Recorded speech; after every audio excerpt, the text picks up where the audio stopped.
చాలా మందికి జనవరి 26 ఎందుకు రిపబ్లిక్ డేగా జరుపుకుంటున్నాం, దానికి ముందు రాజ్యాంగం రాశాం కదా, సో ఏదో ఒక రోజు రాజ్యాంగం అనేది అమలు చేస్తుంటే సరిపోయేది కదా, జనవరి 26 ఎందుకు రాజ్యాంగం రాసి అమల్లోకి తీసుకొచ్చారు అని చాలా మందికి డౌట్ రావచ్చు.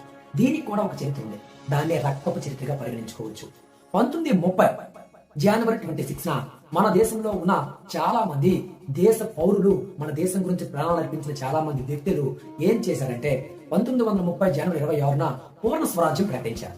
సో ఈ పూర్ణ స్వరాజ్యంలో ఉన్నది ఏంటంటే భారతదేశానికి స్వాతంత్ర్యం అనేది వచ్చింది, బ్రిటిష్ వాళ్ళను పట్టించుకోకుండా మన దేశాన్ని మనమే పరిపాలించుకోవాలి అని ఒక ఉద్యమాన్ని తీసుకొచ్చిన రోజుగా పరిగణించుకోవచ్చు.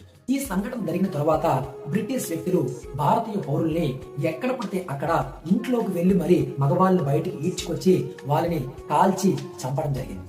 సో వాళ్ళ యొక్క చరిత్రకు, వాళ్ళ యొక్క రక్తపు బొట్టుకు ప్రతీకగా ఉండడానికి జనవరి 26న మనము ఈ యొక్క రాజ్యాంగాన్ని రాసి గణతంత్రంగా ప్రకటించుకున్నాం.